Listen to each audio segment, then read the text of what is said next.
Iran has issued a warning to Israel and the United States, stating that it will respond immediately and decisively if they attack the country's nuclear sites.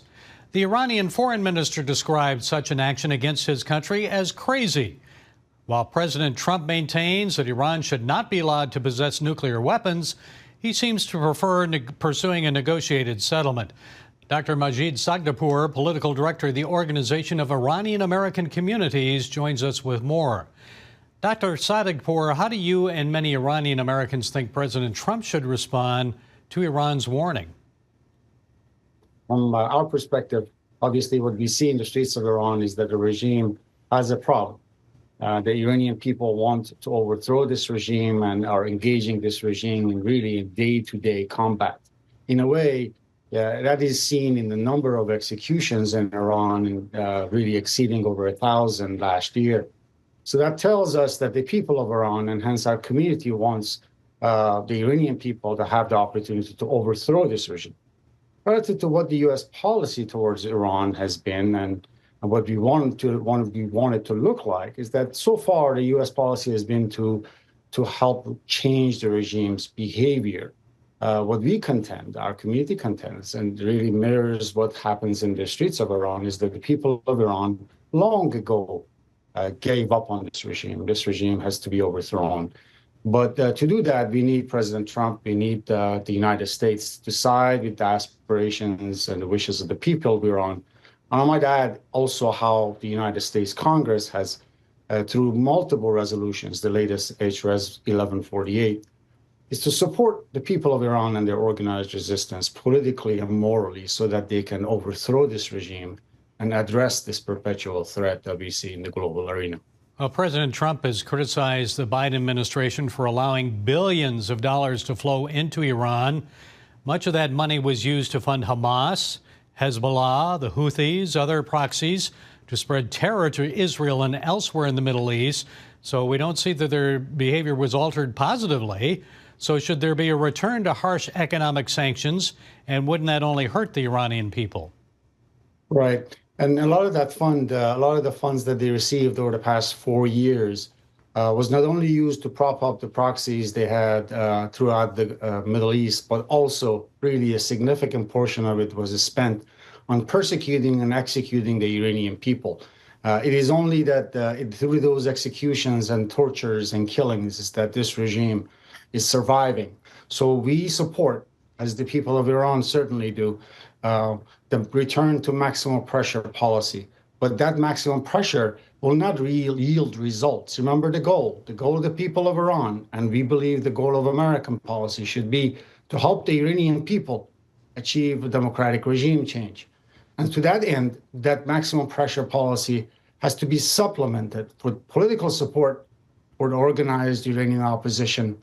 And certainly we believe, our community believe, the most viable, most longest acting, longest serving Iranian opposition group in existence is the National Council of Resistance of Iran.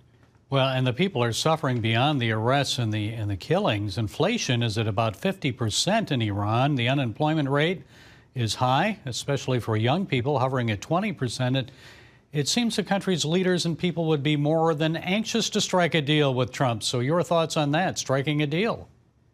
Well, I am sure that they are, and they have been in front of the cameras here in the United States and in Europe, suggesting that they want to make a deal with the regime in Iran. But making a deal with this regime, this illegitimate regime, I might add, is making a deal with the devil. They may prolong the negotiations for as long as they can so that they can prolong their regime. But no deal with this regime is worth the paper it is written on. This regime is predatory in nature, is misogynist, is fascist, and to the core fundamentalist, Islamist fundamentalist. And the only solution really is to change this regime. What effect, Majid, would an airstrike have against nuclear sites there? Would that embolden the regime and help the regime, or would it weaken it? Because I know Russian President Vladimir Putin agreed to send advanced weaponry, including air defenses, to Iran, and recent Israeli airstrikes weakened Syrian and Iranian air defenses. So Wouldn't this be the most opportune time for Israel to strike Iranian nuclear sites before new defensive systems are put in place? What effect would that have? Right. Well, the core assumption here is that this regime, this sort of attack, will be weakened and hence will come to the table and will make a better deal. The assumption is that we are able to weaken this regime or delay the nuclear weapons program of this regime. Remember, most of this regime's nuclear plans and research facilities and ballistic missile activities are underground and are not submitted to the international community. So to answer your question directly, this regime will not come to the table in good faith. Its survival depends on developing nuclear weapons. It has lost a lot of its strategic depth by losses it suffered in Lebanon and beyond in Gaza.